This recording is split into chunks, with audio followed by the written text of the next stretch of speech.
Segunda carta de Paulo aos irmãos na cidade de Corinto, uma província da Acaia. Essa, na verdade, como eu disse para vocês, é a quarta carta, não é? A primeira não é a primeira, é a segunda, e essa não é a segunda, é a quarta. Mas que conversa é essa? Vamos recapitular isso para a gente entender, mesmo porque eu não dei referência para vocês sobre a quarta, né? Porque essa seria a quarta. A segunda eu dei. Então lá em 1 aos Coríntios 5 e 9, Paulo diz, olha, já por carta vos tenho escrito. Então ele já tinha escrito uma carta anteriormente. Então aquela primeira aos Coríntios era a segunda, né? A primeira se perde, aí a gente não sabe os motivos ao certo, se perde. Então ele escreve a segunda, que a gente chama de 1 aos Coríntios. E essa segunda é a terceira. Então assim, irmão, só para a gente recapitular e eu abordar algo um pouco mais completo nas informações.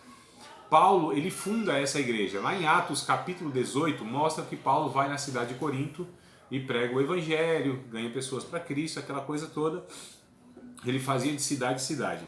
E aí ele, então, inicia, né? Ele funda, ele começa essa igreja nessa cidade de Corinto. Essa cidade era uma cidade depravada, mas assim, ao extremo, né? A ponto de chegar algo assim como Sodoma e Gomorra, que é talvez a cidade mais famosa nesse sentido de depravação, né? Na Bíblia, na história bíblica. E tanto é que quando alguém... Essa cidade era tão depravada que quando alguém queria falar assim, essa pessoa, ela se corrompeu. Ela falava assim, ela se corintinizou. Olha só. Então, corintinizar era a mesma coisa de falar, a pessoa se corrompeu. O termo, né, que se criou sobre a cidade de Corinto, então falou, essa pessoa se corintinizou. Então, ela ficou corrompida, depravada, só para entender qual era a depravação dessa cidade. Uma cidade onde havia muita violência, onde havia muita depravação, como eu disse, e muita idolatria, muito paganismo. Então é nessa cidade que Deus tem uma igreja, né?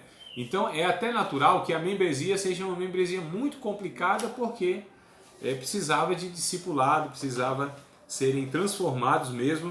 E aí Paulo, inclusive, a primeira carta que ele escreve, possivelmente, né, lá no capítulo 5, verso 9, era uma carta de conteúdo moral, ou seja, como lidar com as questões morais. Olha que coisa interessante. Então Paulo, ele amava demais esses irmãos. Tanto na primeira quanto na segunda carta, ele traz exortações, mas a gente percebe que ele tem um amor muito grande por esses irmãos. Já não é tanto assim, por exemplo, na carta aos Gálatas, né? Que é a próxima, depois de 2 Coríntios.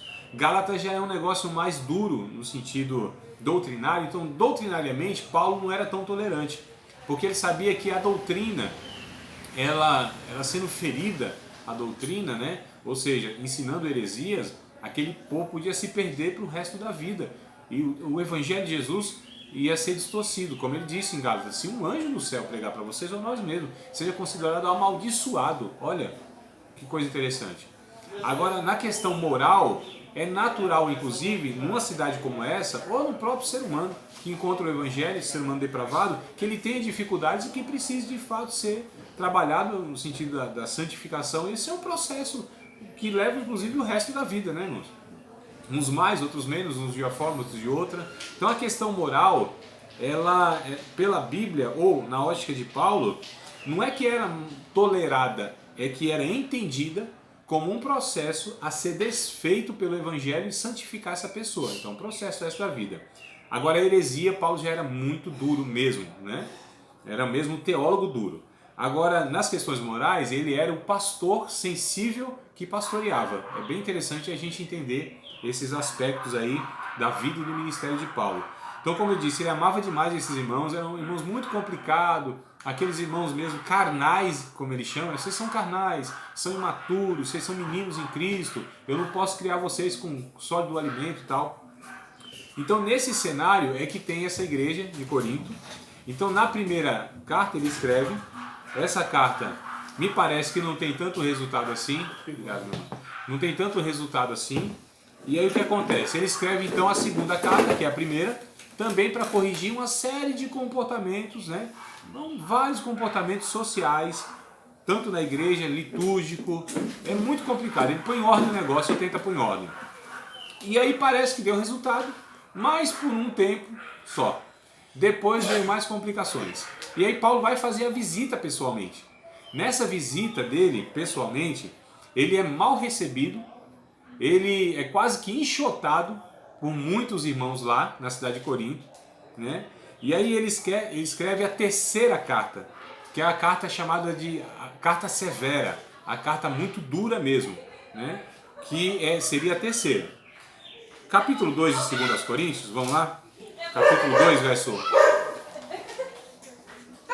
de número 4.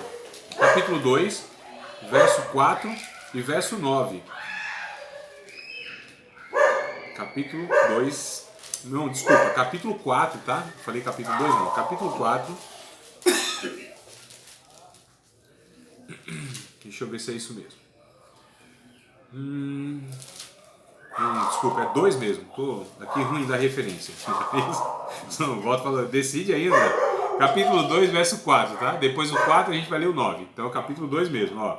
Porque em muita tribulação e angústia do coração vos escrevi com muitas lágrimas, não para que vos entristecesses, mas para que conhecesse o amor que abundantemente vos tenho. Então, aleluia, louvado seja o nome do Senhor. Chega pra cá, mano. Coisa boa. Chega uma alegria no Espírito agora. Dá vontade de você bater de novo com o Espírito Santo. Tanta alegria. Fique à vontade aí, mano. No começo mesmo da aula. Capítulo 2, verso 4. Vou até repetir o texto, viu? 2 Coríntios 2 e 4. Então, vamos lá. Então, Paulo está aqui falando sobre a sua terceira carta que ele escreve por conta daquela visita que ele teve à igreja e foi muito maltratado, muito mal recebido, né? Por muitos irmãos, ou pelo menos pelos principais, alguns líderes e etc e tal. E por muitos membros também. Então, 2 de 2 Coríntios, verso 4. Porque em muita tribulação e angústia do coração vos escrevi com muitas lágrimas, não para que vos entristecesseis, mas para que conhecesse o amor que abundantemente vos tenho. Verso de número 9. Pelo que vos rogo que confirmeis, e para isso vos escrevi também, para que por essa prova saber se sois obedientes em tudo. Então, olha só, para isso vos escrevi. Ele estava se referindo à terceira carta, então. Vamos para outro texto, aqui de 2 aos Coríntios, deixa eu ver se eu lembro, acho que capítulo 7. Capítulo 7, né? Versículo de número 8. 8 até o 12. Vamos do 8 ao 12. Então, como eu disse para vocês, é aquela carta chamada de a carta severa de Paulo, né? Então, capítulo 7 de 2 aos Coríntios, verso 8. Porquanto, ainda que vos tenha contristado com minha carta, não me arrependo, embora já me tivesse arrependido por ver que aquela carta vos contristou, ainda que por um pouco de tempo. Olha só, é aquela carta, ele se refere então à terceira carta. Essa aqui não é a primeira não, né? É aquela carta que ele não colocou aqui. Né? É a terceira, é essa que ele está se referindo, é a terceira carta. Então a primeira carta se perde de Paulo, né? Ele vai falar isso em 1 aos Coríntios 5 e 9. Ele diz, já por carta eu tenho escrito vocês. A gente chama... Você está citando agora, né? Não é não, James. A primeira se perde, varão. A primeira se perde. Como que a gente sabe isso? Quando a gente lê 1 aos Coríntios, capítulo 5, verso 9, ele diz, olha, eu já escrevi vocês por uma carta. Então 1 aos Coríntios seria a segunda carta de Paulo. Entendeu? Isso. E essa que a gente chama de segunda seria a quarta. Porque a terceira também não se sabe que fim deu. Né? Então essa aqui é a quarta. Então o que a gente chama de primeira é a segunda. O que a gente chama de segunda é a quarta. Entendeu? Entendi. Então essa aqui que ele fala se refere, olha, agora folgo não porque fostes contristados, mas porque fostes contristados para o arrependimento. Pois fostes contristados segundo Deus, de maneira que por nós não padecesse dano em coisa alguma. Porque a tristeza segundo Deus opera arrependimento para a salvação, da qual ninguém se arrepende, mas a tristeza do mundo opera a morte. Porque quanto cuidado não produziu isso mesmo em vós, que segundo Deus fostes contristados. Que apologia, que indignação, que temor, que saudades, que zelo, que vingança. Em tudo mostraste estar puros nesse negócio. Portanto, ainda que vos tenham escrito, olha, não foi por causa do que fez o agravo, que ele foi maltratado, nem por causa do que sofreu o agravo, mas para que o vosso grande cuidado por nós fosse manifesto diante de Deus. Então essa aqui é a quarta carta de Paulo aos irmãos na cidade de Corinto. Divide-se em duas partes ela. Do capítulo 1 até o capítulo de número 9, Paulo ele tem um teor, ele tem um estilo de escrita, ele trata muito sobre a questão da sensibilidade, do amor que ele tem a esses irmãos. Muito grande, um amor muito grande. Né? Embora ele exorte, embora ele fale da sua tristeza, e ele defende o seu apostolado. Então essa segunda carta ele escreve para defender o seu apostolado. Porque quando ele foi recebido lá e mal recebido, foi questionado também que direito ele tinha de ser chamado de apóstolo. E ele começa, vamos ler o texto aqui bem no capítulo 1, irmãos. Para a gente perceber como é que ele começa a carta. Paulo, apóstolo de Jesus Cristo, pela vontade de Deus. Olha que coisa interessante. Ele começa já falando, Paulo, apóstolo de Jesus Cristo. Paulo não estava dando uma carteirada, irmão, como muitos, né? Se não chamar com esse título, com aquele título. Não, Paulo não era uma vaidade pessoal. Não era questão de se gloriar. Paulo sabia que se não recebesse ele como apóstolo, também o que ele passava como mensagem não teria credibilidade. Então não era questão de Paulo, era o evangelho que estava em jogo, era a verdade que estava em jogo. É por isso que ele fala, eu sou apóstolo de Jesus Cristo pela vontade de Deus. Né? E ele cita aqui, e o irmão Timóteo, a igreja de Deus que está em Corinto com todos os santos que estão em toda a Acaia. Olha que coisa interessante, ele cita o irmão Timóteo, né? Mas ele como apóstolo. Então não é uma questão de vaidade, é uma questão de falar mesmo que ele tinha autoridade de Deus para passar todos esses ensinamentos ou essas mensagens que ele considerava, que ele diz, eu não recebi de homem nenhum o evangelho, recebi do próprio Deus. E vocês cuidem que as coisas que escrevo, elas vêm de Deus, elas provêm de Deus, são palavras de Deus. Né? Então Paulo ele coloca nesse sentido. Então do capítulo 1 ao capítulo 9 ele defende o seu apostolado, que ele tinha direito de ser apóstolo. Inclusive ele fala muito do seu sofrimento, das marcas do apostolado, do seu testemunho. E ele diz assim, olha, eu não preciso de carta de ninguém não. Não preciso de carta de ninguém, nem de vocês e nem de ninguém para me apresentar como apóstolo. Vocês são a minha carta, vocês são a marca do meu apostolado. Mais ou menos o que Jesus disse, bem interessante em João, irmãos, quando não estavam reconhecendo Jesus como Messias, como Deus. E diz assim, vocês não creem no que eu falo, creiam pelo menos nas obras que eu as faço. Que as obras que eu as faço é que legitima. Né? Então, Jesus ensina isso, inclusive, faz meu amado, tudo. Ele ensina isso lá em Mateus, que diz assim, como se conhece uma árvore? É pelo fruto, não é? Então não tem como uma árvore má dar fruto bom, não tem como uma árvore boa dar fruto mau. Ou você colhe dos espinhos espinheiros, né? Ou não vai colher outra coisa. Então cada árvore, cada natureza vai dar o seu fruto.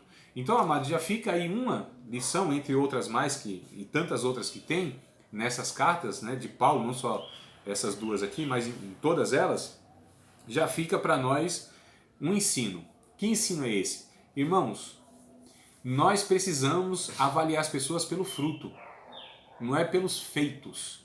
E fruto eu não estou falando de realização não, que eu percebo também que em muitos discursos dos irmãos, eles colocam assim, você tem que dar fruto, você tem que dar fruto, não é isso que a gente ouve? Mas o que está na cabeça desses irmãos e que muitas vezes é passado? É aquilo que você faz é o fruto. Não é isso que a Bíblia ensina. A Bíblia ensina que o fruto é resultado de uma natureza. Lá em João capítulo 15, por exemplo, Jesus ensinando sobre a videira verdadeira. O que a videira pode produzir, irmãos? Isso foi uma pergunta agora que eu fiz. Goiaba? Não. Mangaba? Pinha? Cajá? Jambo? Pitomba? Quem é que sabe o que é isso aí? O que a videira pode produzir, irmão? Só uva. Uva. Não é? E Jesus disse, se estiver ligado em mim, dá muito fruto.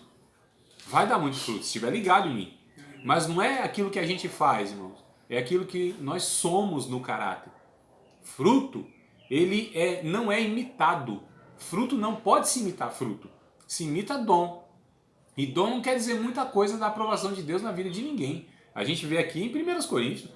Então os dons aqui era assim um negócio fantástico, tinha tudo.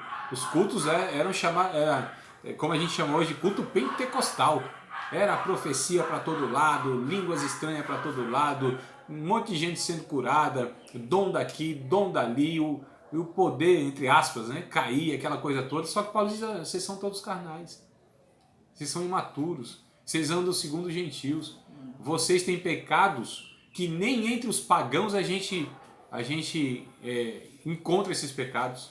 Então olha só, agora Paulo escreve inclusive lá em Gálatas que o fruto do Espírito, aí sim é evidência da pessoa espiritual. Então quem é a pessoa espiritual na ótica de Paulo? É a pessoa que tem o caráter de Cristo. Pode não ter dom nenhum, pode ser uma pessoa assim que não tem destaque nenhum, que não faça grandes coisas, mas se ela tem o caráter de Cristo, essa é considerada espiritual. Se ama, se alegra nas coisas de Deus, se tem paz consigo, com os homens, olha só, os outros, se é longânimo, né, é a extensão da paciência, se é bondoso, tem a qualidade de ser bom, se é benigno, faz as coisas também, né, de uma forma benigna, se tem controle de si mesmo, se é leal, fiel, se é manso.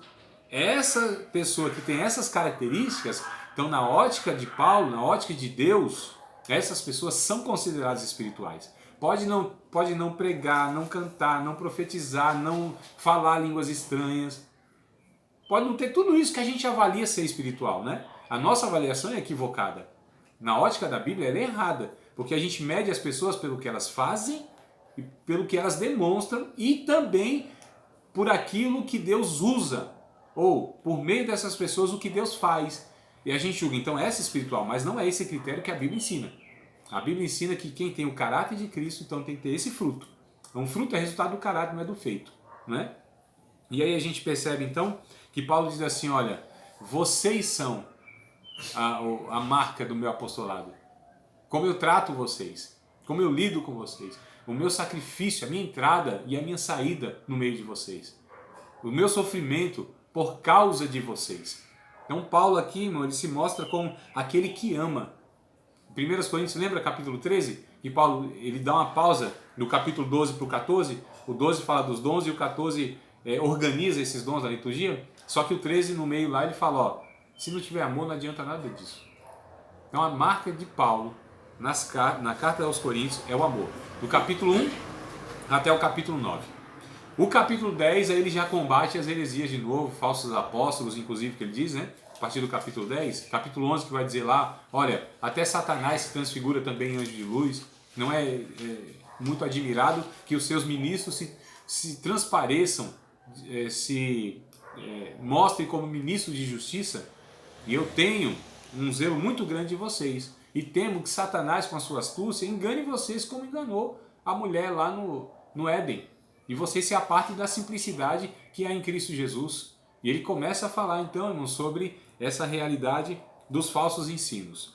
Então esta igreja aqui, corrompida na questão moral, Paulo insiste com eles e prega o evangelho e doa a sua vida. Ele tem um texto muito interessante no capítulo 12, verso 15, quase o finalzinho da carta. Vamos ler lá, que eu acho muito interessante. Capítulo 12, verso 15.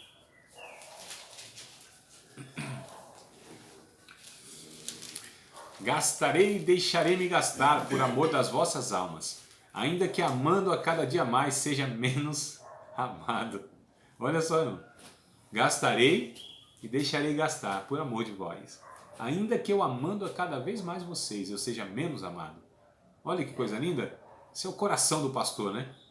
É o coração daquele que cuida dessas pessoas dificultosas, trabalhosas, gente que dá trabalho.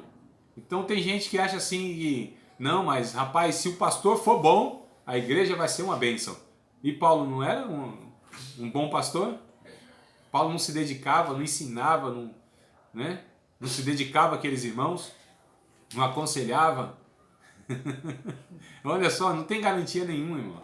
Então Paulo, como um bom pastor, mesmo assim tinha um trabalho enorme. E as pessoas falam assim, rapaz, mas a igreja onde eu estou é uma complicação só. Me conta uma novidade. Porque aqui a gente já vê, ó, essa igreja aqui era uma dificuldade enorme. E tinha um pastor sério, né? no sentido Paulo, esse orientador, esse doutrinador da igreja. Então, eu acho que a gente não tem ninguém assim parecido com Paulo, né? No nosso meio. Isso aqui foi o relato histórico da vida desse homem, irmãos, coloca ele na categoria do maior evangelista que a história da igreja já presenciou. Olha, um teólogo que a igreja não presenciou até hoje. Um pastor fantástico. Era o apóstolo Paulo, foi o apóstolo Paulo. Então nós não temos pessoas desse naipe aqui não, né? A gente não tem na história. Então assim, não há garantia nenhuma. Então a gente percebe que igreja de fato é um lugar onde existe muito trabalho. Por quê, irmãos? Porque lida com pessoas. Pessoas é assim, muito complicada, mesmo as pessoas que estão dentro da igreja. E às vezes a gente percebe, inclusive, que pessoas que frequentam a igreja, às vezes são mais complicadas do que aquelas que não frequentam igrejas. Muitas vezes, não é? Então a gente percebe uma dificuldade muito grande, mas Paulo insistindo. E é interessante, amados, no capítulo 8, já pulando para o capítulo 8, não sei se eu falei para vocês no capítulo 6, né, tem alguns textos aqui da carta de 2 aos Coríntios, inclusive que é muito mal entendido. Um é aquele lá que vocês já ouviram muitas vezes, que é o capítulo 3, por exemplo, que no verso de número 6, né, diz a letra mata, né? Então é muito mal entendido, né? Fora de um contexto. Então esse é um dos textos muito mal interpretado no nosso meio, né? É o capítulo 3, verso 6. A letra mata, né? Então é no espírito, não precisa estudar. E o ensino é o quê, né? O ensino é pela letra. Isso. Mas então esse é um aqui que é muito equivocadamente interpretado, né? O outro é o capítulo de número 6. E tem outros mais, mas só pegar esses dois aqui para a gente exemplificar isso aí. O capítulo 6, por exemplo, do verso 11 em diante, principalmente o 14, né? Que diz para não se prender um julgo desigual com os infiéis. E aí, qual é a má interpretação? É que as pessoas pegam esse texto para dizerem que Paulo está dizendo aqui para crentes não casar com descrentes. Então as pessoas depreendem aqui que o que Paulo está dizendo é isso. Também não tem nada a ver. Paulo não está falando de casamento aqui. Ele está falando de ensinos mesmo, né? Ensinos heréticos, pagãos, adoração com paganismo. Então ele vai, inclusive, falar no verso 15, ó, que concórdia há entre Cristo e Belial? Que parte tem o fiel com o infiel? Que consenso tem o templo de Deus com os ídolos? Porque vós sois o templo de Deus vivente, como Deus disse, tal e tal e tal. Então, outro texto muito mal interpretado, né? Esses dois só exemplifiquei, mas tem outros mais na carta de Paulo. O capítulo 8, irmãos, e o capítulo 9, Paulo escreve, então, todo esse conteúdo que a gente dividiu nesses dois capítulos, né? Eu digo a gente porque isso não faz parte do escrito original, né? Você já sabe, já falei diversas vezes, que a Bíblia ela não foi escrita com capítulos, versículos, esse tipo. Isso aí foi introduzido depois, então não faz parte dos originais. Os autores não colocaram isso. Isso aí é de 1320, mais ou menos, se não me falha a memória, da nossa era, 1320, foram colocados os capítulos, né? Facilitar a leitura? Isso, para o estudo mesmo, localizar. E depois de 300 anos, ou seja, 1500 e alguma coisa, foram colocados os versículos. Então não tinha nem capítulo nem versículo até 1300 aí, na nossa era, né? Foi colocado para justamente facilitar esse manuseio. Lembrando, né, irmão, isso aí também vocês acredito que já sabem, lembrando que a Bíblia, ela não era assim, né? A Bíblia era pergaminhos, cada um rolo era um livro, cada livro era um rolo, né? Então, isso foi agrupado pela igreja. No Antigo Testamento são judeus que fazem isso, né? Que vão agrupando, então, e dividem, inclusive, né? A lei, o Pentateuco, né? Os profetas, os escritos. Então, os judeus fazem essa divisão. Aí vem a igreja, então, e também começa a organizar ao longo dos séculos essa questão do Novo Testamento. E então coloca lá evangelhos, né? epístolas e tal, e gerais, paulinas, pastorais, pedrina, joanina, né? Apocalipse como sendo o principal livro de escatologia e tal. Então, essas coisas foram organizadas posteriormente. Mas o capítulo 8 e 9 da nossa organização aqui da igreja, a gente percebe que Paulo ele vai tratar sobre dinheiro, irmãos. Né? Não é nem sobre dinheiro, não é o dinheiro em si, mas é sobre a generosidade. Na verdade, o que Paulo fala nos dois capítulos é generosidade. Como lidar, então, com os recursos que Deus nos dá, esses recursos materiais que nós temos. Porque nós entendemos que esses recursos, eles vêm de Deus para a nossa vida, para suprir a nossa necessidade, mas não para só suprir a nossa necessidade, mas que também a gente possa suprir a necessidade de tantos quantos a gente conseguir, irmãos. Né? Não é só a contribuição local que Paulo está falando, mesmo porque o capítulo 8 e o capítulo 9, capítulo 8 aqui, a gente vai ler o verso 1 e 2, a gente já vai entendendo aqui essas coletas, né, que Paulo chama. Também, irmãos, vocês estão aí no capítulo 8, verso 1? Também, irmãos, vos fazemos conhecer a graça de Deus, dada às igrejas da Macedônia. Que graça é essa? Olha que coisa interessante. Paulo chama de graça. Isso é uma graça de Deus. Ou seja, é um favor imerecido de Deus. Não é não, presta atenção aqui, a gente vai lendo junto aí. É um privilégio, irmãos. É uma bênção de Deus. Quando a gente usa esses recursos materiais, né, que a gente tem, para que a gente ajude pessoas, para que a gente contribua no avanço do reino de Deus. Isso é privilégio. As pessoas que fazem por outro motivo estão equivocadas. Porque Paulo vai falar, inclusive, um pouquinho mais para frente. Deus ama quem dá com alegria. Não é por necessidade, né? Não é nem com tristeza e nem por necessidade. E não é nessa negociata que muitos fazem, né? Ah, eu vou dar porque Deus vai me prosperar.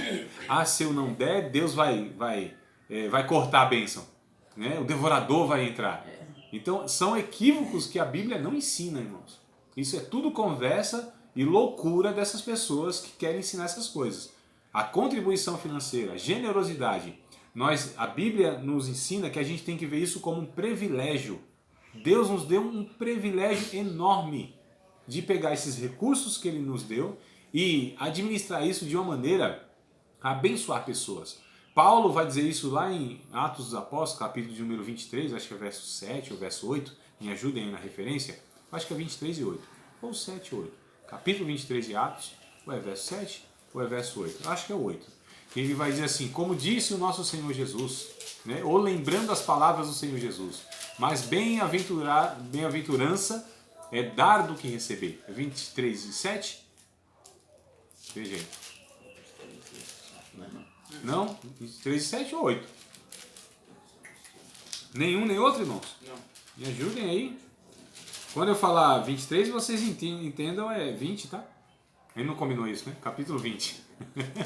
Ninguém achar nunca, né? Capítulo 20 também não tem nada a ver com 7 ou 8, é 35. Caramba, que erro, né? Pelo menos acertasse o versículo, o capítulo, mas nenhum nem outro, né? Então, Atos capítulo 20, verso de número 35. Tenho-vos mostrado em tudo que, trabalhando assim, é necessário auxiliar os enfermos e recordar as palavras do Senhor Jesus que disse, mas bem-aventurada coisa é dar do que receber. Olha que coisa interessante.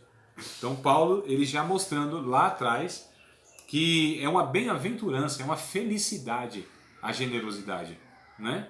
Então a gente coparticipa, a gente compartilha, a gente tem o privilégio de estar participando do que Deus está fazendo no seu reino, através da igreja. E para isso, amados, é necessário recursos materiais. Não é de hoje, sempre foi assim. Antigo Testamento, Novo Testamento, a gente está falando de quase uns 2000 anos atrás aproximadamente. Então sempre foi necessário tudo isso. O que diz respeito à vida do homem, ela não mudou muita coisa, né? Que o homem se sustenta através de várias atividades.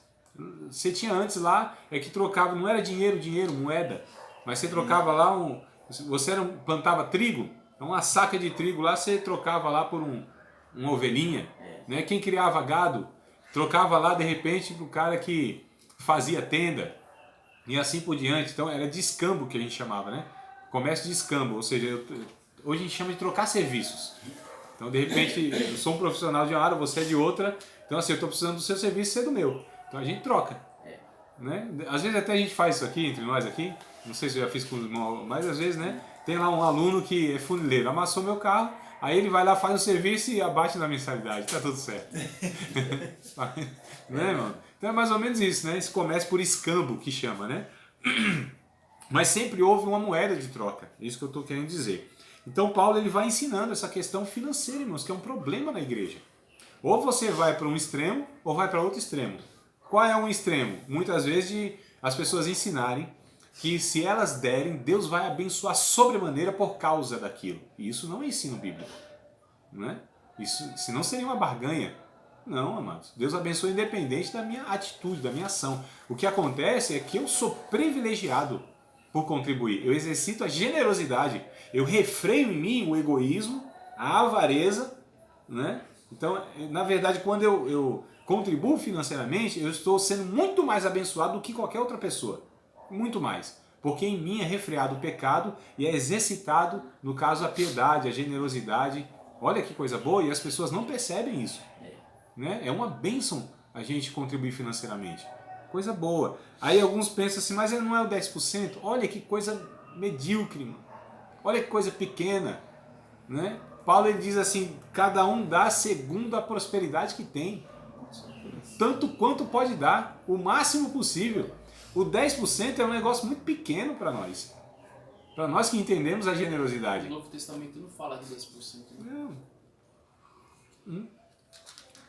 Na verdade, Jefferson, o que acontece? Lá no capítulo 23 de Mateus, Jesus ele deu um consentimento. É diferente de mandamento.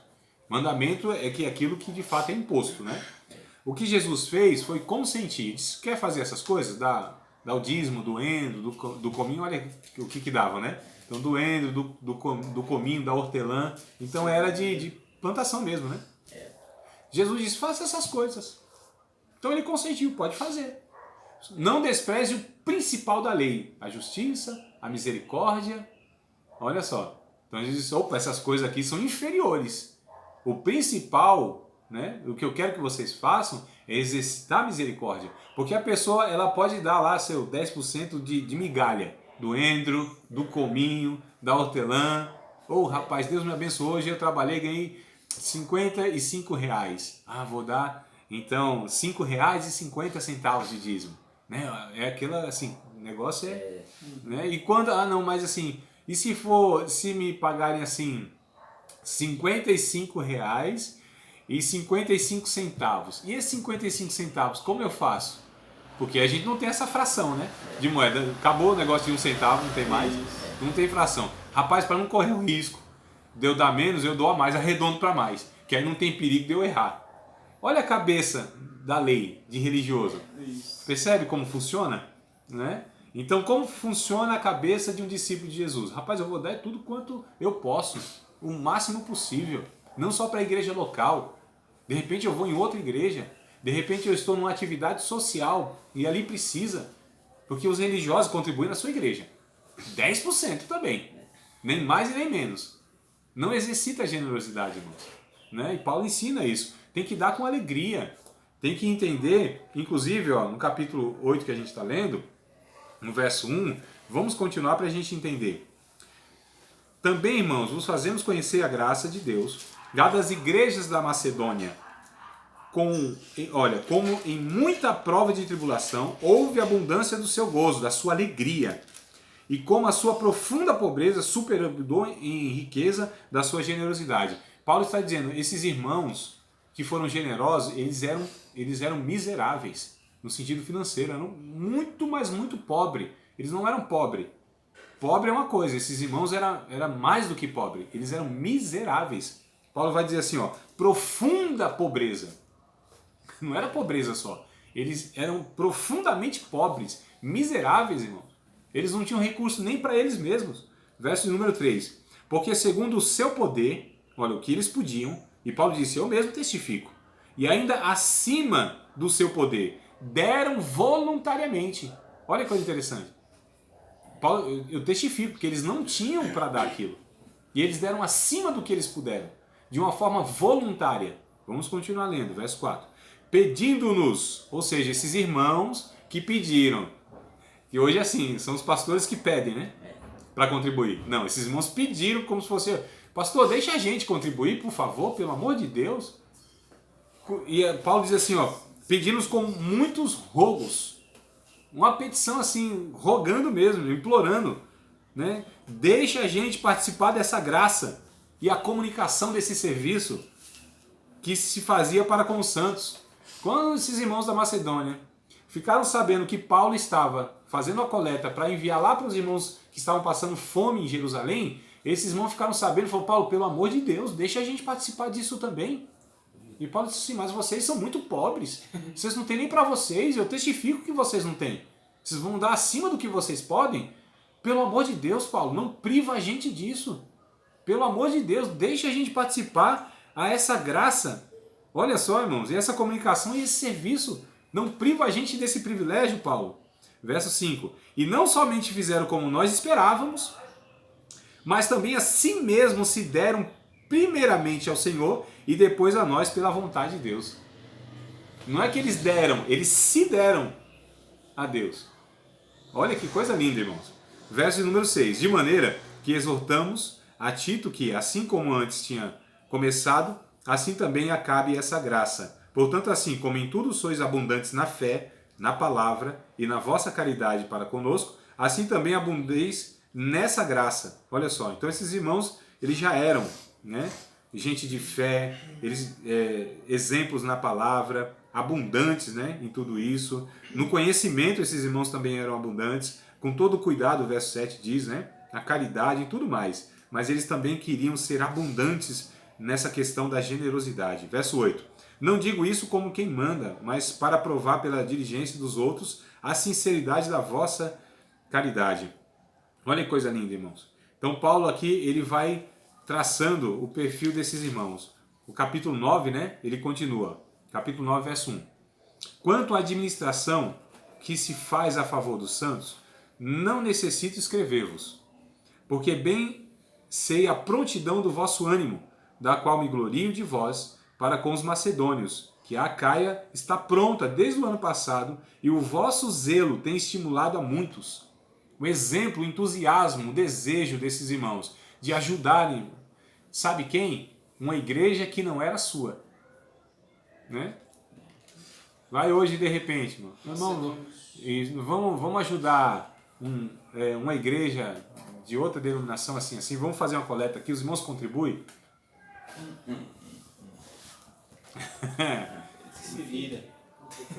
Né? Ainda mais de repente, rapaz, mas não faz parte da nossa denominação, mas é outra denominação, né? Saiu da nossa, inclusive. Né, irmão? Olha só que diferença, irmãos, que diferença do nosso comportamento muitas vezes hoje. Verso 3: mas enviei esses irmãos para que a nossa glória acerca de vós não seja vã nessa parte, para que, como já disse, possais estar prontos, a fim de, se acaso os macedônios vierem comigo e vos acharem desapercebidos, não vos envergonharmos, nós, para não dizermos vocês, deste firme fundamento de glória. Portanto, verso 5, tive por coisa necessária exortar esses irmãos, para que primeiro fossem ter convosco e preparassem de antemão a vossa bênção, já antes anunciada, para que esteja pronta, como bênção e não como avareza. Olha só, não como amor ao dinheiro. E digo isto, que o que semeia pouco, pouco também se fará. O que semeia em abundância também se fará. Cada um contribua segundo propôs no seu coração, não com tristeza ou por necessidade, porque Deus ama ao que dá com alegria. Cada um propõe no seu coração, irmãos. Isso é uma decisão pessoal de cada um, contribuir com a quantia que o seu coração se inclinar. Porque o exercício é da generosidade em cada um de nós. Olha, não é imposto. Não é imposto, né? O imposto é imposto. Isso. Não tem como fugir daquilo. Aqui ele fala quem semeia pouco também vai colher. Né? Uhum. Mas não é nesse sentido de dinheiro. É sentido mesmo da generosidade, varão. Pela avareza, a pessoa ficar com dó de dar. A generosidade. Rapaz, quem é generoso, ele está semeando. Generosidade. Inclusive, possivelmente, o cara generoso, quando ele precisa, são generosos, as pessoas serão generosas com ele também. Essa é a semeadura e a colheita, Jefferson, entendeu? Essa é a questão. Vamos continuar lendo aqui para a gente entender, então, para ver se clareia aí essa declaração minha. Verso de número 8. E Deus é poderoso para tornar abundante em vós toda a graça, a fim de que, tendo sempre em tudo toda a suficiência, superabundeis em toda boa obra. Conforme está escrito, espalhou, deu aos pobres, a sua justiça permanece para sempre. Ora, aquele que dá semente ao que semeia, e pão para comer, também multiplicará a vossa sementeira, e aumentará os frutos da vossa justiça, para que em tudo enriqueçais para toda a beneficência, a qual faz que por nós se deem graças, porque a administração deste serviço não só supre as necessidades dos santos, mas também resulta em muitas graças que se dão a Deus, visto como na prova dessa administração glorificam a Deus pela submissão que confessais, quanto ao Evangelho de Cristo e pela liberalidade de vossos dons, para com eles e para com todos, e pela sua oração por vós, tendo de vós saudades, por causa da excelente graça de Deus que em vós que existe. Graças a Deus, pois, pelo seu dom indizível, inefável, né? Isso é um dom de Deus, inclusive Paulo diz. O dom da generosidade é um dom. Ser liberal, né? É a liberalidade que Paulo escreve aos Romanos, né? O dom da liberalidade, de você dar voluntariamente, generosamente, com alegria, querendo fazer isso, tendo o prazer de fazer isso, sendo assim, algo prazeroso no coração.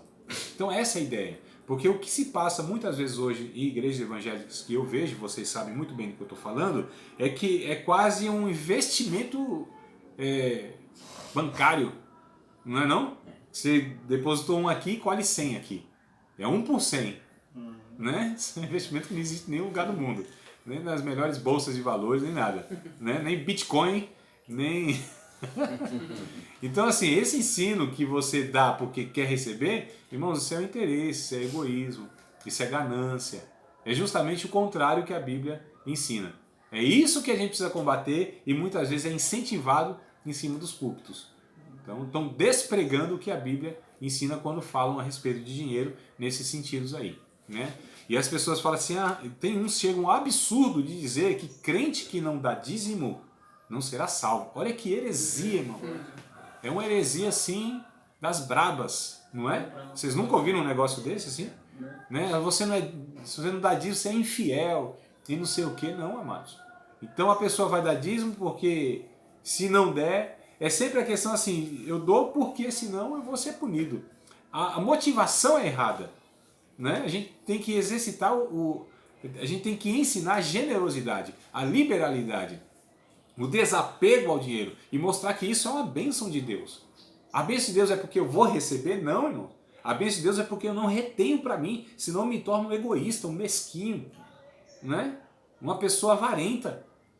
A bênção é de justamente não ser escravizado por essas coisas. A bênção é de a gente se tornar essas pessoas generosas.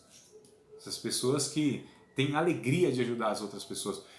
Existe um dom, que é o que Paulo diz em Romanos. Aliás, vamos ler lá, Romanos, acho que é 12, né? Só para a gente entender aqui. Porque a gente fala tanto de dom, a gente lembra de profecia,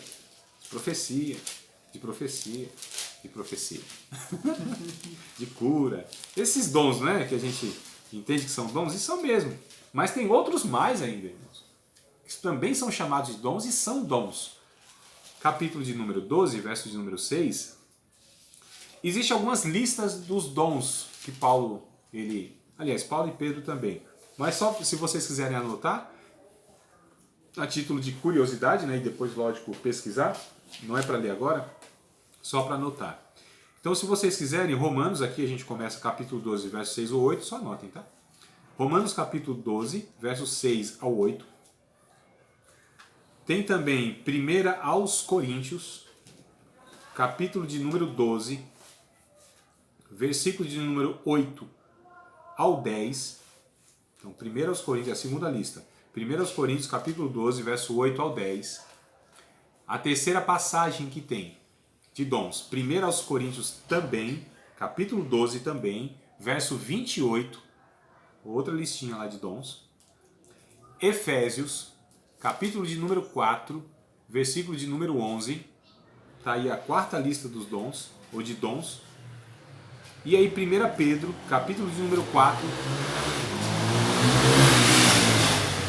versículo de número 10 e 11. Então 1 Pedro, capítulo 4, verso 10 a 11. Então aqui estão as 5 listas de dons que o Novo Testamento ele traz aí como informação, né, para nós. Então você junta lá, você vai ver quantos dons tem. Diversos, irmãos. Tá? Diversos. Vai passar aí de 20 tranquilamente. Né? Mais ou menos, né? Que eu não lembro exatamente agora, mas é bem por aí. E aí a gente pega aqui o 12, então, capítulo 12, verso 6 em diante, diz assim: de modo que, tendo diferentes dons, segundo a graça que nos é dada, se é profecia, seja ela segundo a medida da fé, profecia 1. Se é ministério, seja em ministrar, em servir, né, irmão? A palavra ministério quer dizer servir, não é só. Se você tem um dom de serviço, de servir, então sirva, seja em ministrar. Se é ensinar, haja dedicação ao ensino. Outro ministério, outro dom, melhor dizendo, o de ensinar. O que exorta, exortar quer dizer encorajar, tá? O que encoraja, então que use esse dom para encorajar, ou seja, para exortar. O que reparte, olha que coisa interessante, então é um dom, né? O que reparte, faça-o com liberalidade, irmãos. Olha que coisa linda. Seja liberal, seja voluntário, né? Não por imposição, por obrigação, não por uma necessidade, mas seja liberal. O que preside com cuidado, muito cuidado. O que exercita misericórdia com alegria. Tem um dom que quase ninguém fala, menciona, que é o dom do socorro também, que Paulo fala, irmãos. Em outra lista aqui, não essa. Dom do socorro. Né? Já viu aquele irmão que tipo assim, rapaz, eu tô passando um apuro aqui e tal, e tô precisando da sua ajuda, o cara tá lá, pronto. Sempre, é impressionante, né? Impressionante. Sempre, vai lá e socorre. Entenda socorro de muitas maneiras. Seja ela física, seja ela material, né? Econômica, financeira, seja que socorro for que você está precisando emergencialmente. É naquela hora, que se for para amanhã, já morreu, já não deu mais certo, já não adianta mais, o leite já derramou. Isso é um dom de socorro, uma pessoa sempre pronta. É raro, né, de ver as pessoas assim, mas também é questão generosa também. As pessoas que elas são... E essas pessoas trabalham em bastidores, irmãos. Sabia? Esses dons não são desejados porque eles são de bastidores. Não é de púlpito. Não está no microfone nas mãos. Não é aquele que levanta a mão no meio da igreja quando é feito alguma... Entendeu? Bastidor. Ninguém sabe. Só a pessoa que foi alcançada, e às vezes nem a pessoa que foi alcançada, né? Pela ação daquela pessoa. Nem a outra sabe quem foi. E ela nem faz questão de falar. Lembra do ensino de Jesus? Que faz tua mão, a outra não saiba? O que tu fazes, não toque trombeta nas praças? Lembra, irmão? Olha os ensinos de Cristo. E a gente parece que ensina ao contrário, irmão. Aquele negócio, né? É verdade. Negócio terrível. Então, capítulo 8, capítulo 9, Paulo ele vai, então, falando de toda essa questão sobre contribuição financeira. Tá vendo, irmãos, como tem um ensino equilibrado? Né? Tem um ensino equilibrado. Sobre dinheiro, Paulo dá um conteúdo aqui absurdo. E por que a gente entra nessa loucura de um extremo ou de outro? Ou seja, essa pessoa aqui, ela tem que dar porque se não der, vai ficar ruim para ela. O devorador, Deus vai mandar mesmo. Ela vai se lascar todinha, perder emprego. O que ela ia dar na igreja de dízimo de oferta, se ela não der, vai gastar com os remédios, porque Deus vai mandar o devorador ferir o filho lá com enfermidade. Vocês nunca ouviram isso aqui? Vocês acham que eu estou exagerando? Tem por aí essas loucuras. Né? Olha que absurdo. Não contribua segundo a tua renda para que Deus não torne a tua renda segundo a tua contribuição. Ainda elabora umas frasinhas assim bem, né? Interessante. Pena que é mentira, né, irmão? A criação da frase é interessante, mas é mentira. Então a gente percebe aqui, amados, como lidar com o dinheiro de uma maneira bíblica, saudável, abençoada. A gente ensinar os irmãos. Porque quando esses irmãos entenderem isso e contribuírem segundo esse entendimento, aí vai ser uma bênção para todos, inclusive para a pessoa que contribui. Agora, quando se ensina com outros argumentos, aí é muito complicado. Porque aquela pessoa dá, mas ela dá com a motivação errada. Está gerando nela uma ganância, um egoísmo, um interesse. Né? E se não acontecer, irmão, ela deixa de dar aquele negócio. Porque não aconteceu. Não é não? Então a gente precisa ter muito cuidado. Então até o capítulo 9 é essa divisão, primeira divisão. A segunda é do capítulo 10 em diante, então, onde Paulo ele começa a defender, né, a sua autoridade. O capítulo 10, verso de número 1. Além disso, eu, Paulo, vos rogo, pela mansidão e benignidade de Cristo, Eu que, na verdade, quando presente entre vós, sou humilde, mas ausente, ousado para convosco. Rogo-vos, pois, que quando estiver presente, não me veja obrigado a usar com confiança da ousadia, que espero ter com alguns que nos julgam como se andássemos segundo a carne. Porque andando na carne, não militamos segundo a carne, porque as armas da nossa milícia não são carnais, mas sim poderosas em Deus para a destruição das fortalezas, destruindo os conselhos e toda altivez que se levanta contra o conhecimento de Deus, levando cativo todo o entendimento à obediência de Cristo, estando prontos para vingar toda a desobediência quando for cumprida a vossa obediência. Olhais para as coisas segundo a aparência? Se alguém confia em si mesmo, que é de Cristo, pense outra vez isso consigo. Assim como ele é de Cristo, também nós de Cristo somos. Porque, ainda que eu me glorie mais alguma coisa de nosso poder, o qual o Senhor nos deu para edificação e não para a vossa destruição, não me envergonharei, para que não pareça como se quisesse intimidar-vos por carta. Porque as suas cartas, dizem, são graves e fortes, mas a presença do corpo é fraca e a palavra é desprezível. Tá falando assim, esse Paulo aí, ó, aí é fácil, por Facebook, internet, eu quero ver ele presente aqui. Né? Escreve, o cara quero ver ele aqui. Fraquinho, né? Desprezível a sua palavra. Verso 11. Pense o tal isto, Paulo dizendo, respondendo, né? Apesar que já mudou agora, o negócio tá mais bruto, né, irmão? Pense o tal isto. Quais somos na palavra por cartas, estando ausentes, tais seremos também por obra, estando presentes. Então vocês não perdem não por ver isso aí. Porque não ousamos classificar-nos ou comparar-nos com alguns que se louvam a si mesmos, mas esses que se medem a si mesmos e se comparam consigo mesmos estão sem entendimento. Porém não nos gloriaremos fora de medida, mas conforme a reta medida que Deus nos deu, para chegarmos até vós. Porque não vos estendemos além, olha só, que nos convém, como se não houvéssemos de chegar até vós. Pois já chegamos também até vós no Evangelho de Cristo, não nos gloriando fora de medida nos trabalhos alheios, antes tendo esperança de que, crescendo a vossa fé, seremos abundantemente engrandecidos entre vós, conforme a nossa regra, para anunciar o Evangelho nos lugares que estão além de vós e não em campo de outrem, para nos não gloriarmos no que estava já preparado. Aquele, porém, que se gloria, glorie-se no Senhor, porque não é aprovado quem a si mesmo se louva, mas sim aquele a quem o Senhor louva. Paulo está dizendo, a gente não vai em um lugar que o outro plantou, nós que plantamos aí. Não é no trabalho alheio, né? Então Paulo aqui está reivindicando, ou ele está defendendo a autoridade do seu apostolado. Fala assim, nós temos autoridade e não é uma autoridade, não é um autoritarismo, não é uma glória que a gente busca da gente, não é sem medida, é aquilo que Deus faz por nós, que é a marca do Evangelho, que a gente já chegou a vocês pelo Evangelho. Vocês são a nossa marca, vocês são o sinal do nosso apostolado. Nós somos apóstolos pela vontade de Deus. Né? Então ele vai defendendo essa sua autoridade, porque é o Evangelho, irmãos. Então, falar de mim, André, isso aí a gente despreza, não tem problema. Não tem problema. Paulo não ligava que falasse dele. Se falar dele não acarretasse no prejuízo do Evangelho. Agora, Paulo, ele, irmão, virava um leão se falasse do Evangelho. Então, o Evangelho de Jesus Cristo a gente defende. Nós, aí não. Pode falar de mim, se isso não incorrer em prejuízo para o Evangelho. Então eu não me defendo, eu não estou preocupado com a minha fama, com a aprovação das outras pessoas.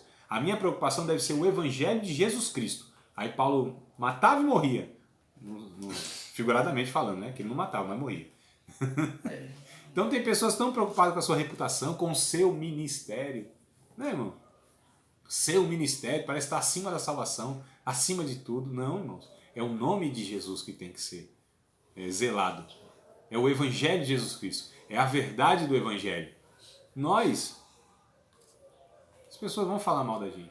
As pessoas podem até nos caluniar. Podem nos defamar. A questão é o Evangelho que tem que ser preservado. É o que Paulo ele fazia, é o que Paulo se preocupava. Então, capítulo 11, ele vai falar então desses falsos apóstolos, né? Porque tinha lá falsos apóstolos, tinha falsos ensinadores, e eles muitas vezes davam ouvido para eles. E não questionava. Agora, Paulo, que era o verdadeiro, quer falar, não. Então diga, fale e não te cales, Paulo. Mesmo ele falando assim, tipo, que nem no versículo 9 e 10, né? Que ele Capítulo? Versículo, o capítulo 10. 10, sim. Onde que você falou assim, ele não se importa. Tipo, a pessoa falou assim, vocês podem falar mal de mim, mas da forma que eu estou escrevendo a carta, eu sou pessoalmente com vocês, do mesmo modo. Não importa da forma que você for expressar de mim, falar de mim. Isso. Pessoalmente ele era a mesma pessoa. Então, eu sou a mesma pessoa, não adianta querer tentar falar mal. Isso traz também, como é que fala? Tá na ponta da língua que eu esqueci de falar. Como Paulo estava não imaginando como que ele seria, mas como que Paulo tinha essas informações das igrejas. Olha, essa igreja... Tá levando esse tipo de palavra. Sim, essa igreja, Rony, ele mesmo fundou, ele conheceu pessoalmente, porque ele iniciou essa igreja. Há anos atrás, ele iniciou. Antes de ser preso. Sim, bem antes. Como fala, capítulo de número 18, lá de Atos, ó. Se a gente for em Atos, capítulo 18, só pra gente entender aqui a época, mais ou menos, né? Porque dá a impressão que ele só da forma que falou, conforme ele ficou sabendo de tal igreja e houve tipo um bafafazinho e ia lá e mandava carta. Aí outro bafafá na Efésio e mandava carta. Olha, as cartas da prisão, sabe quais são as cartas que ele estava preso? Filipenses, Colossenses, Filemão, me parece. São as 3 ou 4 epístolas, mas não é Corinto, nem Romanos, nem Tessalonicenses, acho que não. Se eu não estou confundindo. Mas assim, Filipenses e Colossenses eu tenho certeza que ele estava preso. Mas essas aqui não. O capítulo 18 aqui, ó, é onde ele começa essa igreja, capítulo 18 de Atos, né? É nessa época aqui que ele vai na cidade de Corinto, então lá ele funda, ele inicia essa igreja. Essa de Corinto é a de Éfeso. O capítulo 18 é onde ele passa por essas duas cidades, em Corinto e em Éfeso, e aí então ele funda, né? Ele inicia, ele planta, essa palavra que eu estou procurando aqui, não estou achando, mas achei. Ele planta essas duas igrejas, em Corinto, na cidade de Corinto e em Éfeso. Então é nesse período aqui. Então a carta que ele escreve, essa primeira aos Coríntios, né, que a gente falou na aula passada, é mais ou menos aqui no ano 55, 56. Paulo é preso lá na frente, né? Aí sim que ele escreve depois a Filipenses, acho que é a primeira aqui da lista. Aqui já é no ano mais ou menos 62, ó. Então 5, 6, talvez 7 anos depois é que ele é preso, entendeu? Então assim, é bem depois, ele não está preso. Mas como que ele tinha essas informações? Pessoas mesmo comunicavam. No 1 Coríntios, capítulo 1, foi uns da família de Cloe, né? Que informaram ele, Paulo, ó, tá tendo problema lá na igreja lá. Tá tendo problema assim, assim, assim, assado. E aí Paulo então respondia. Aí depois ele tem esses informantes, são irmãos missionários, cooperadores também, né, que estão aí pelo mundo e vêm trazer, são mensageiros que vêm trazer informações para Paulo. Porque Paulo era o responsável, era o apóstolo, era o doutrinador dessa igreja. Então Paulo, ó, os irmãos lá de Corinto estão passando essa dificuldade. Então Paulo ia e tentava corrigir. Né? Eu desejo, inclusive, estar com vocês aí também, para que a gente presente, estou falando da 1 Coríntios, inclusive, que ele fala isso, para que a gente esteja presente todos nós e a gente corrija juntos aí essa questão. Como eu não posso ter agora, então eu envio carta para vocês, por meio de Timóteo, por meio de fulano, de cicrano. Então havia essa questão de mensageiros. Não eram pessoas leve-trás, como a gente chama hoje, né? Pessoas fofoqueiras. Não é nesse sentido. Eram pessoas mesmo que levavam a sério o evangelho, percebiam... Essas pessoas levavam as informações a quem deveriam levar. Então não essas pessoas que, né, fofocavam. Porque os fofoqueiros, eles não falam a quem tem que falar. Eles falam dessas pessoas que eles estão fofocando a outras pessoas que não têm nada a ver, que não podem resolver a situação, que não são pessoas que têm autoridade sobre aquela questão e vão espalhando. Aí é só prejuízo, né, irmãos? Então isso é um prejuízo. Quando a gente fala, muitas vezes, de erros e verdades, só para quem não deve. Para quem não vai contribuir em nada. Para quem não tem autoridade nem sabedoria para corrigir aquela questão. É igual nas igrejas, de repente tem um problema lá, né? E esse problema é falado para um monte de pessoas. Não, existem líderes. na igreja, né? Então tem que ser levado o problema ao líder, porque o líder tem condição, deve ter maturidade, deve ter o poder administrativo para tomar as decisões e aí sim contornar e resolver aquilo, não é, irmão? Então isso acontece aos montes. Não era o caso dos irmãos aqui. Levavam para Paulo. Paulo era a autoridade. Paulo era o responsável. Paulo tinha condição. Tanto é que é o que ele faz, né? Começa a corrigir, doutrinar. E ele diz, não, a gente precisa corrigir isso aí. E é com muito zelo que eu faço isso. E com lágrimas que eu faço isso.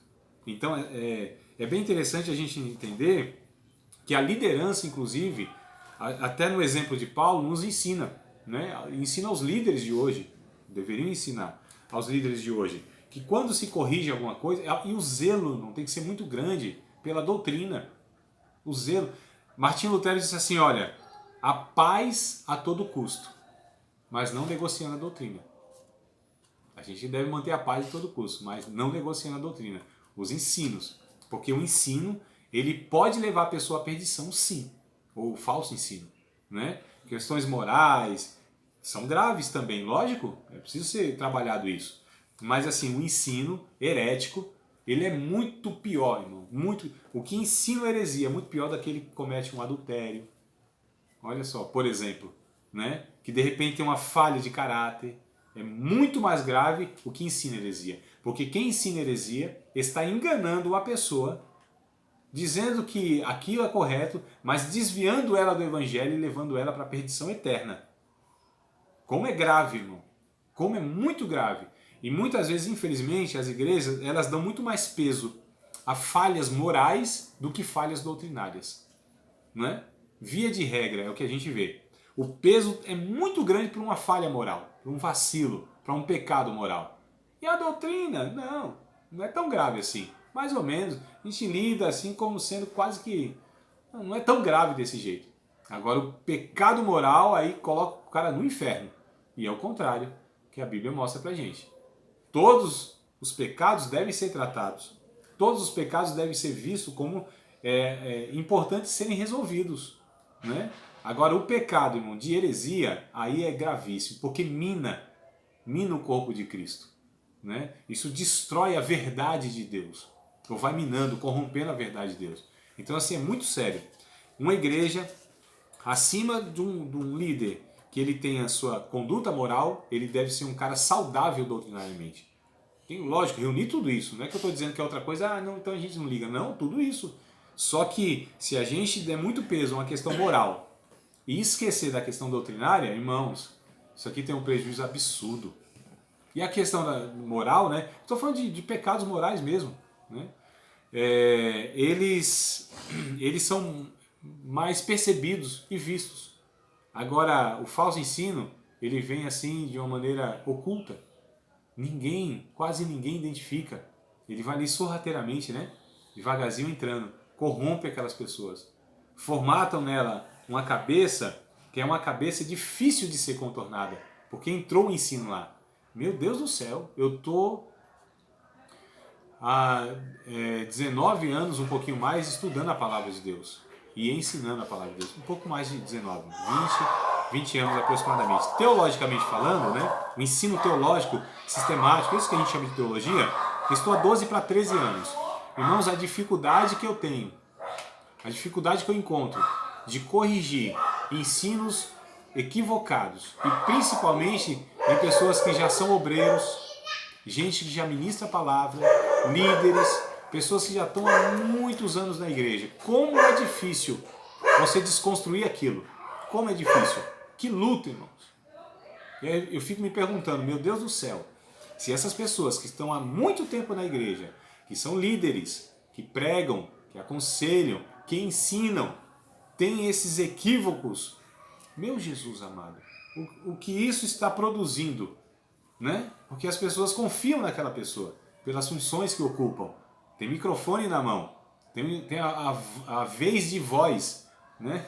Ou seja, é ele que fala, é ele que coloca aquilo como verdade. O que vai resultar? Como vai se espalhar isso na cabeça de milhares e milhares de irmãos? E eles vão acreditar naquela mentira. Viver apoiado numa mentira, numa ilusão, aquilo que Deus nunca falou. Isso é muito grave, irmãos. Viverão uma qualidade espiritual de vida muito ruim e ainda o risco de passar a eternidade numa condenação longe de Deus. Porque a partir daquilo que a gente acredita é o que a gente vive, não é? Não é possível que pessoas estejam negando, inclusive, verdades inegociáveis, inegáveis e que são verdades que podem ou não decidir o destino eterno daquela pessoa. É grave ou não é grave isso? Muito grave, amados. Muito grave. Então Paulo, ele vem, por isso que ele vem com esse tom muito duro nos capítulos finais, o 10, o 11, o 12 e o 13, né? Inclusive no capítulo 11, ele vem trazendo, irmão, quais foram os seus sofrimentos, como ele sofreu por essas igrejas, como ele sofreu pelo Evangelho, né? Ele vem dizendo aqui, a partir do verso 16, vem trazendo toda a sua história de sofrimento, mostrando para os irmãos, olha, eu sofri pelo Evangelho, né? Eu tenho compromisso com o Evangelho. Inclusive eu sofro com o cuidado das igrejas, com os falsos irmãos. Ele fala que tem falsos irmãos, e deram um trabalho enorme esses falsos irmãos para Paulo. Ele sofreu demais. Me parece que Paulo sofreu muito mais com falsos irmãos, falsos apóstolos, religiosos, do que com os pagãos em si. Sabe? Aqueles que a gente chama de filhos do diabo. Mas Paulo, o sofrimento de Paulo era com os líderes religiosos, com os falsos irmãos e com os ensinos heréticos. Isso trouxe uma aflição para a vida de Paulo, irmão, tão grande que nem os pagãos, os idólatras, os depravados, sabe, aqueles, eles não deram tanto trabalho para Paulo assim. Para Jesus, me parece também foi a mesma coisa. Quem deu trabalho para Jesus? Os ladrões, as meretrizes, os pecadores da sociedade? Não. O trabalho, o embate que Jesus teve no seu ministério, a grande oposição, a grande resistência que Jesus teve foi com os líderes religiosos, com os escribas, que eram os mestres, né, entre aspas, os sábios da lei, com os sacerdotes, que eram assim os representantes, entre aspas, deveriam ser representantes de Deus, aqueles que o povo tinha como um homem santo, um homem sagrado, aquele que Deus assim depositou nele, né, a sua autoridade. Jesus teve um trabalho absurdo com esse povo. Nossa, irmão. E como os grupinhos religiosos, os fariseus, os saduceus, esse foi também assim um negócio de doido. Jesus, assim, a mensagem dura de Jesus foi para esse povo, não foi para os pecadores. Os pecadores eram misericórdia, compaixão, lágrimas, cura, expulsão de demônios, abençoar de toda forma. Jesus fez isso para todos esses pecadores desgraçados. Agora os líderes religiosos, que aparentemente eram os homens de Deus, as pessoas de Deus, aí Jesus disse, não. Vocês impedem as pessoas de entrar no céu. Nem vocês entram e não deixam ninguém entrar. São sepulcros caiados. Bonitinho por fora, mas cheio de morte por dentro. Vocês fazem filhos do inferno 2 vezes quando vocês doutrinam uma pessoa. Vocês são raça de víboras. Hipócritas. Né? É o que nós vivemos hoje em dia. Em grande parte... Separação de ministérios, se todo mundo fosse unidos... Também. O crescimento ia ser grande do Evangelho. Também, mano. Se houvesse humildade, se houvesse a disposição pela verdade, se tivesse os interesses. Se a verdade fosse uma só, não várias. Sim. Porque cada um ensina de um jeito. Isso. É muito grave. Não é só o ensino também, lógico, que é o que eu estou falando aqui, o ensino, mas a gente percebe a disposição, a sinceridade e a honestidade desses irmãos que muitas vezes deixam a desejar. Gente que busca os seus interesses, né? O que vale é a fama deles, é o que eles fazem, é o reconhecimento dos seus ministérios, gananciosos, né? As realizações, as construções, né? Ministério é medido muitas vezes como sucesso pelo número que se tem, pela catedral que se constrói, pelas filiais que se tem espalhado. Quer ser dono das igrejas. Né? Então, e agora, que está entrando agora é missões, né? Pelos títulos que as mais pessoas têm. missão a igreja faz, mais ela... Pelos títulos que as pessoas carregam. Ela impõe isso aí para dizer que ela é grande. Rapaz, é assim, infelizmente a gente vê pecados que não são, esses pecados não são novos, são pecados que Paulo mostra aqui e devem ser corrigidos, né? Amados, nós devemos estudar mais do que tudo na Bíblia as cartas de Paulo. Porque as cartas de Paulo é que doutrina a igreja, é que corrige esses equívocos. Essas cartas são cartas dirigidas às igrejas. A gente falou na igreja na cidade de Roma, na cidade de Corinto, na cidade de Éfeso, de Tessalônica, de Filipos, na cidade lá da Galáxia, né? Da Galácia, de Éfeso, em tantos lugares aqui, as 13 epístolas, né? Então a gente vê que são igrejas que tinham seus problemas morais, doutrinários e de outras ordens, e Paulo vai corrigindo. Então as cartas de Paulo são doutrinárias, são para correção. Paulo escreveu porque havia problemas nessas igrejas. E a gente precisa estudar, porque os problemas são os mesmos que a gente enfrenta. Os mesmos problemas na questão de liderança, na questão de membresia, na questão doutrinária, na questão moral. E as cartas de Paulo, elas devem ser expostas, estudadas, ensinadas, né? Aprendidas. A gente precisa se alimentar dessas verdades que Paulo escreve, que são verdades de Deus, né? Que são revelações de Deus para nós. E essas cartas, elas são atuais. É impressionante. A gente fala assim, mas calma aí, Paulo está falando da minha igreja? Porque a nossa igreja, onde a gente participa, não é diferente dessas igrejas daqui. Não é diferente, irmão. São constituídas de pessoas igualmente pecadoras. Todos nós, de pastor a novo convertido que vem chegando agora, né? Então Paulo fala, o Deus, através de Paulo, fala a todo mundo. É por isso que essas cartas, elas são atuais, elas servem para nós hoje, que a gente não mudou em nada, né? Nada. Então a gente precisa atentar muito, tá bom? Então capítulo 12, Paulo fala então de uma excelência que ele recebeu de revelação, mas para tornar ele mais humilde, e aí acaba no capítulo de número 13, o livro, né? Ou a carta aqui no capítulo de número 13, também exortando, animando os irmãos e abençoando os irmãos aí no capítulo 13, verso 13, inclusive, que a gente chama de bênção apostólica, né? A graça do Senhor Jesus Cristo, o amor de Deus e a comunhão do Espírito Santo seja com vós todos, e todos digam amém.